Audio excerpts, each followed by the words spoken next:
महाराष्ट्रात विधानसभा निवडणुकीचं जोरदार वारं वाहत आहे आणि धाराशिवमध्ये चर्चा रंगती आहे ती म्हणजे संजय निंबाळकर यांच्या वक्तव्याची.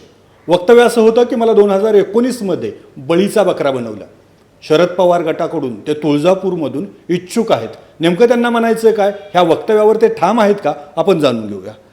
2019मध्ये बळीचा बकरा बनवल्याचं तुम्ही म्हटलं, अजूनही वक्तव्यावर ठाम आहेत की काही बदल करावा असं वाटतं? त्या वक्तव्यामध्ये मला फक्त काही गोष्टी ॲड करायच्या आहेत. जसं की आधी सुरुवात काय होती आणि नंतर काय होती, फक्त ती एकच वाक्य गृहीत धरण्यात आलं. पाठीमागचं आणि पुढची ज्याला संदर्भ असलेली बाजू आहे ती दर्शवण्यात आलेली नाही.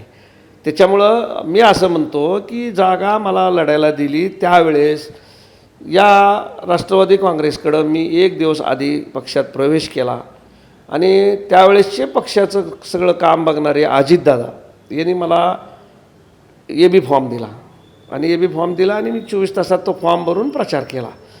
परंतु प्रचारानंतर माझी निवडणूक होईपर्यंत 14 दिवसात ना अजितदादा आले, ना पक्षाचा कुठला मोठा लीडर किंवा पुढारी आले नाहीत. ही माझी मानसिकता होती. परंतु त्या वाक्यामध्ये वेगळ्या पद्धतीनं दर्शवण्यात आलं. मी असं म्हणतो की ती मी वाक्य बोललो का? बोललो. मी काय बोललो की बाबा माझ्यावर त्या काळात लक्ष दिलं असतं तर कदाचित ही जागा जिंकली असती.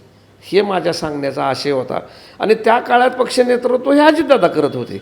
म्हणून माझं जे काय रोष होता तो अजितदादाकडे होता, पक्षाकडे म्हणजे अजितदादाकडे. कारण त्यावेळेस अजितदादाच सगळं बघत होते.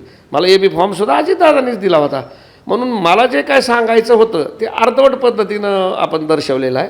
माझं त्याच्यात एवढंच म्हणणं आहे की मला त्या काळात पक्षाची अधिकृत साथ मिळाली असती, सगळ्या पद्धतीनं वेगवेगळ्या पद्धतीनं काही सभा झाल्या असत्या तर मी निश्चित जिंकलो असतो.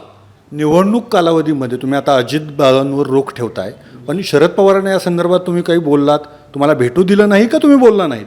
नाही, निवडणुकीच्या काळात पवारसाहेबांची भेट होणंही अशक्य होतं आणि मलाही एक दिवस देणं, बाहेर जाऊन पवारसाहेबाला भेटणं शक्य नव्हतं.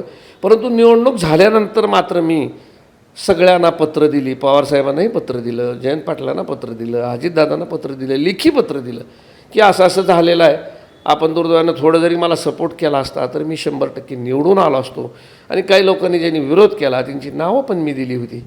परंतु पक्षानं कसलीही कारवाई त्या लोकांवरही केली नाही.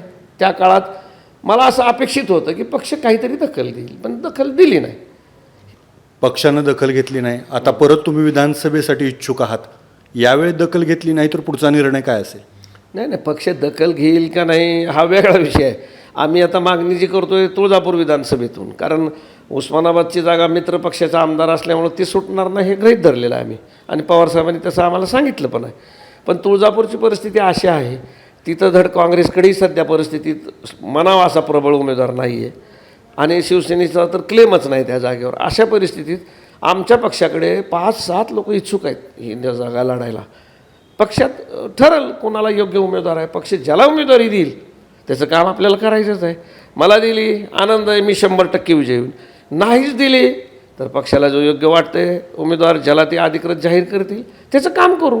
ह्याच्यापेक्षा वेगळं किंवा पक्षातलं बंड वगैरे असलं काय माझ्या डोक्यात पण नाही आहे आणि तो विषय पण नाही माझ्याकडे.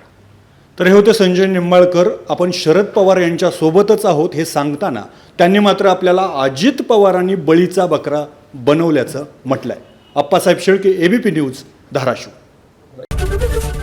एबीपी माझा, उघडा डोळे बघा नीट.